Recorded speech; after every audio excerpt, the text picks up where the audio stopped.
ಮಾತನಾಡಿದ್ದಾರೆ, ಸಲಹೆಗಳನ್ನು ನೀಡಿದ್ದಾರೆ.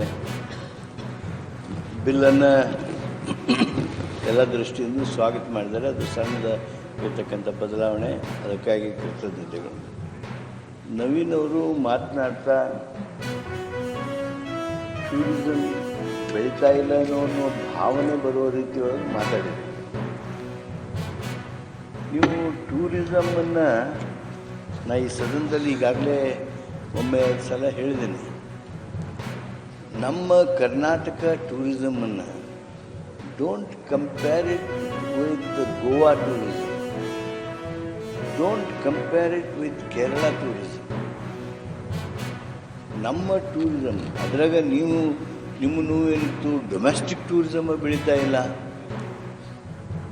ಅದಕ್ಕೆ ನಾನು ನಮ್ಮ ಸರ್ಕಾರ ಬಂದ ಮೇಲೆ ನಾವೆಲ್ಲ ಸದಸ್ಯರು, ನಮ್ಮ ಕ್ಯಾಬಿನೆಟ್ ಸದಸ್ಯರೆಲ್ಲರೂ ಮುಖ್ಯಮಂತ್ರಿಗಳ ಜೊತೆಗೆ ಮಾತನಾಡಿ ಒಂದು ನಿರ್ಣಯಕ್ಕೆ ಬಂದಿದ್ದೇವೆ.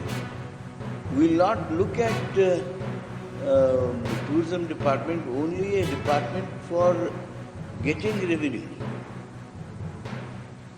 No, it is not the motto. ನಾವು ನಮ್ಮ ಕರ್ನಾಟಕವನ್ನು ಜನರಿಗೆ ತೋರಿಸ್ಬೇಕಂತ, ಮೊದಲು ನಮ್ಮ ರಾಜ್ಯದ ಜನರಿಗೆ ತೋರಿಸ್ಬೇಕಂತ, ರಾಜ್ಯದ ಮಕ್ಕಳಿಗೆ ತೋರಿಸ್ಬೇಕಂತ. ಕುರಿ ಹೋಗಿದ್ದಕ್ಕೆ ಕಾಲೇ ಕತ್ತರಿಸಿ ಹಾಕಿದ್ದಾರೆ. ಅವ್ರನ್ನ ಸಾವೇ ಆಗೋಯ್ತು. 3 ದಿವಸ ಆಗಿರೋದು. ಎಲ್ಲ ಪತ್ರಿಕೆಗಳಲ್ಲಿದೆ. ಇಂಥದ್ದು 2-3 ಸಾವುಗಳು ಆಗಿದ್ದಾವೆ. ಅದರಿಂದ ಈ ಸ್ವಲ್ಪ ಕಾನೂನು ಸ್ವಲ್ಪ ಕಠಿಣವಾಗಿ ಇರಬೇಕು ಅಂತೇಳಿ ನಾವು ಇದು ಮಾಡಿದ್ದೇವೆ. ಅವರೇನೋ ನಮ್ಗೆ ಶಿಕ್ಷೆ ಕೊಡಬೇಕು ಅಂತ ಉದ್ದೇಶ, ಭಯ ಬರಲಿ ಅವರಿಗೆ ಅಂತಕ್ಕಂಥ ಉದ್ದೇಶದಿಂದ ಸ್ವಲ್ಪ ಕಠಿಣವಾದಂಥ ಕ್ರಮಗಳನ್ನ ನಾವು ಮಾಡಿದ್ದೀವಿ. ಮತ್ತು ನಮ್ಮ ಇವರು ನಮ್ಮ ಮಹಿಳಾ ಸದಸ್ಯರು ಹೇಳಿದ್ದಾರೆ, ಇದರಲ್ಲಿ ಈಗ ನಮ್ಮ ಕೂತ್ಕೊಳ್ಳಿ, ಈ ನಾವು ಕಲ್ಯಾಣ ನಿಧಿ ಮಾಡಿದ್ದೀವಲ್ಲ ಸಭಾಧ್ಯಕ್ಷರೇ, ಇದಕ್ಕೆ ಹಣ ಎಲ್ಲಿಂದ? ನಾವು ಇದಕ್ಕೆ 15 ಕೋಟಿ ಹಣ ನಿಗದಿ ಮಾಡಿದ್ದೀವಿ. ಬೇರೆ ಹಣ ಏನು ನಾವು ಸರ್ಕಾರದಿಂದಾನೇ ಬಜೆಟ್ 15 ಕೋಟಿ ಹಣ ನಿಗದಿ ಆಗಿದೆ. ಏನೇನು ಕಲ್ಯಾಣ ಕಾರ್ಯಕ್ರಮಗಳನ್ನು ಮಾಡಬೇಕು ಅಂತ ನಾವು ಘೋಷಣೆ ಮಾಡಿದ್ದೀವಿ, ಹೇಳಿದ್ದೀವಿ, ಅದನ್ನೆಲ್ಲ ಸರ್ಕಾರದ ಹಣದಿಂದನೇ ಮಾಡ್ತೀವಿ. ಸರ್ಕಾರದ ಹಣದಿಂದನೇ ಅವ್ರಿಗೆ ವಿದ್ಯೆ ಇರ್ಬೋದು, ಅಥವಾ ಇನ್ಶೂರೆನ್ಸ್ ಇರ್ಬೋದು, ಮನೆ ಕಟ್ಕೊಡ್ತಕ್ಕಂಥದ್ದು ಇರ್ಬೋದು, ಏನು ಅದೆಲ್ಲ ನಾವೇನು ಹೇಳಿದ್ದೀವಿ ನಮ್ಮ ಕಾಯ್ದೆಯಿಂದಲೇ, ಅದನ್ನೆಲ್ಲ ನಾವು ಸರ್ಕಾರದ ಹಣದಿಂದನೇ ಮಾಡ್ತಕ್ಕಂಥ ಕೆಲಸ ನಾವು ಮಾಡ್ತೀವಿ. ಮತ್ತು ಈ ನೋಂದಣಿ ಫೀಸ್ ನಾವೇ ತಗೊಳ್ಳೋದಿಲ್ಲ. APMC ಮಾರ್ಕೆಟಿಗೆ ಹೋದಾಗ ನೋಂದಣಿ ಫೀಸ್ ಏನು ತಗೊಳ್ಳೋದಿಲ್ಲ. ನಾವು ಫ್ರೀಯಾಗಿ ಅವ್ರನ್ನ ಮಾರ್ಕೆಟಿಗೆ ಬಿಡ್ತಕ್ಕಂಥದ್ದು ನಾವು ಅಲ್ಲಿ ಮಾರಾಟ ಮಾಡೋಕ್ಕೆ ಅವಕಾಶ ಮಾಡ್ತೀವಿ.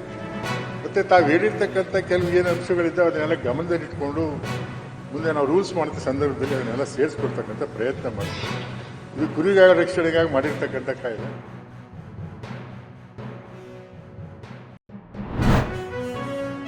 ಅದೇ ರೀತಿ ಅಭಿವೃದ್ಧಿ ಶೂನ್ಯ. ಕಳೆದ 2 ವರ್ಷದಲ್ಲಿ ರಾಜ್ಯದಲ್ಲಿ ಅಭಿವೃದ್ಧಿ ಆಗಿಲ್ಲ, ಸರ್ಕಾರ ಪಾಪರಾಗಿದೆ ಅನ್ನೋದ್ರ ಬಗ್ಗೆ ಉಪಮುಖ್ಯಮಂತ್ರಿಗಳು ಉತ್ತರ ಕೊಟ್ಟರು, ಮುಖ್ಯಮಂತ್ರಿಗಳು ಕೊಟ್ಟರು.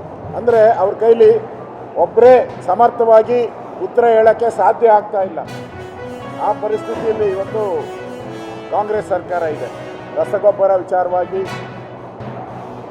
ಅವ್ಯವಹಾರ ಆಗ್ತಾ ಇದೆ, ಕೇರಳಕ್ಕೆ ರಸಗೊಬ್ಬರ ಹೋಗ್ತಾ ಇದೆ ಅನ್ನೋದಕ್ಕೆ ಸರ್ಕಾರ ಚಾಟಿ ಮುಗಿಸಿದಿರಿ. ಅದೇ ರೀತಿ ಬೆಂಗಳೂರಿನಲ್ಲಿ ಇವತ್ತು ಹಾಳಾಗಿರ್ತಕ್ಕಂಥ ರಸ್ತೆಗಳು, ಅಭಿವೃದ್ಧಿ ಕುಂಠಿತ ಆಗಿರುವಂಥ ರಸ್ತೆಗಳನ್ನು ನೋಡ್ತಾ ಇದ್ದೀವಿ. ಇದ್ರ ಬಗ್ಗೆನೂ ಕೂಡ ಸರ್ಕಾರದ ಗಮನ ಸೆಳೆದು ಹೋರಾಟ ಮಾಡುವಂಥ ಕೆಲಸವನ್ನು ನಾವು ಮಾಡಿದ್ದೀವಿ. ಇಡೀ ರಾಜ್ಯದಲ್ಲಿ ಮಳೆ ಬರ್ತಾ ಇದೆ, ಸರ್ಕಾರ ಇನ್ನೂ ಮಲಗಿದೆ, ಪರಿಹಾರ ಕೊಡ್ತಾ ಇಲ್ಲ. ಇಲ್ಲಿನ ಮನೆ ಬಿದ್ದವರಿಗೆ 95,000, ಕೇರಳದಲ್ಲಿ ಮನೆ ಬಿದ್ದವರಿಗೆ ಅವರು 10 ಲಕ್ಷ ಕೊಡ್ತಾ ಇದ್ದಾರೆ. 10 ಲಕ್ಷ ಒಂದು ಮನೆಗೆ 10 ಲಕ್ಷ. ನಮ್ಮಲ್ಲಿ ಒಂದು ಮನೆ ಬಿದ್ದೋದ್ರೆ 95,000. ಈ ತಾರತಮ್ಯದ ಬಗ್ಗೆನೂ ಕೂಡ ಮುಖ್ಯಮಂತ್ರಿಗಳಿಗೆ ನಾವು ಚಾಟಿ ಬೀಸಿದ್ದೀರಿ.